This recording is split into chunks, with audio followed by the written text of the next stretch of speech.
Nations Ban Ki-moon. Your Excellency, Mr. President of the Congress and Prime Minister of Qatar, good afternoon, ladies and gentlemen of the media, distinguished delegates, ladies and gentlemen. Assalamu alaikum. I just had a productive meeting with the Prime Minister of Qatar, His Excellency Sheikh Abdullah bin Nasser bin Khalifa Al Thani. I thank the President of the Congress and Prime Minister for hosting the 13th United Nations Congress on Crime Prevention and Criminal Justice. And I congratulate him on the successful adoption by consensus of the Doha Declaration.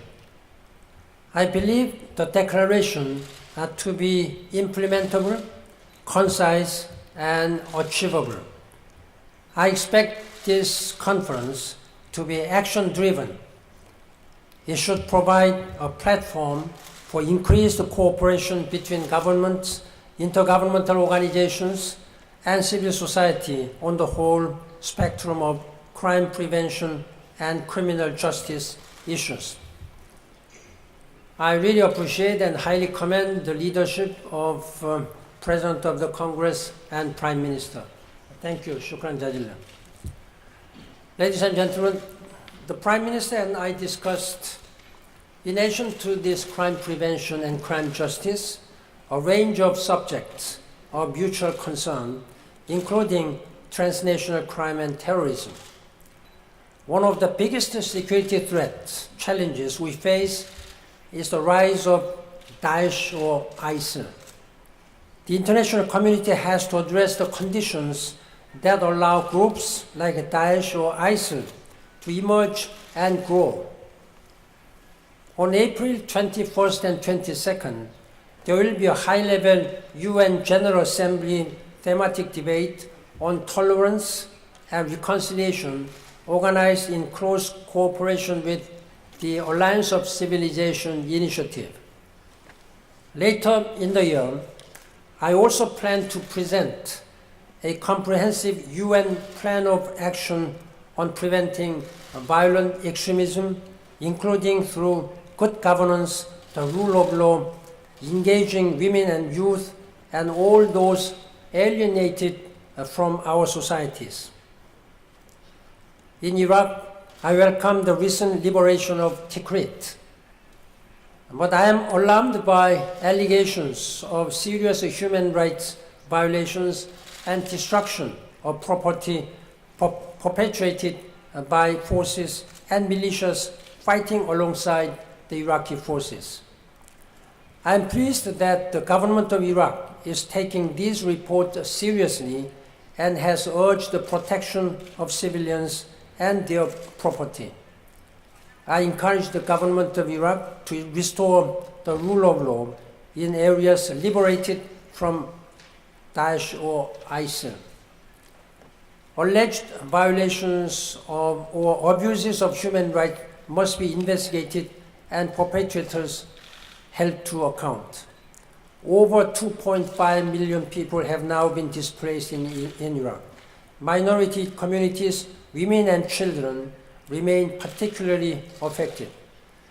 The government of Iraq and Kurdistan regional government, with the support of international community, have been working to scale up their emergency relief efforts.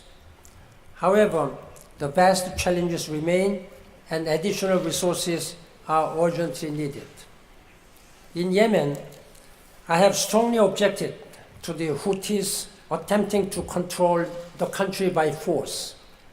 This is unacceptable, but I'm also deeply concerned about the military escalations, where civilian casualties are mounting and vital public infrastructure is being destroyed.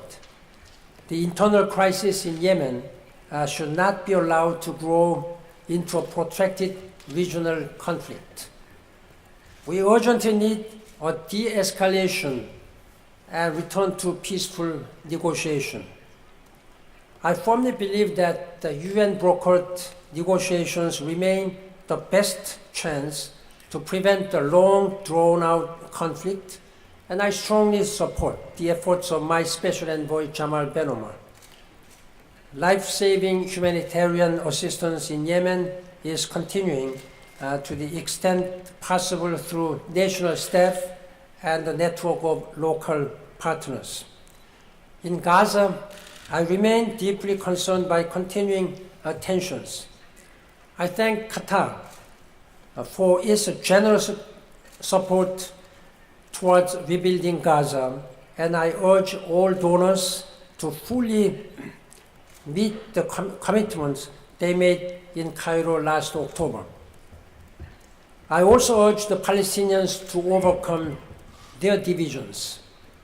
The blockade must be lifted with due consideration for Israel's legitimate security concerns. I'm also deeply worried by the lack of political horizon, which, combined with the situation on the ground, calls into question the prospect for resumed negotiations. There is no other solution to the Israeli-Arab conflict than the establishment of a viable, contiguous, and democratic Palestinian state living side by side in peace and security with Israel. Finally, on Iran, the recent political framework achieved by the P5+1 and Iran is a significant development. It paves the way for a comprehensive joint plan of action by June 30th, as agreed by the negotiating parties.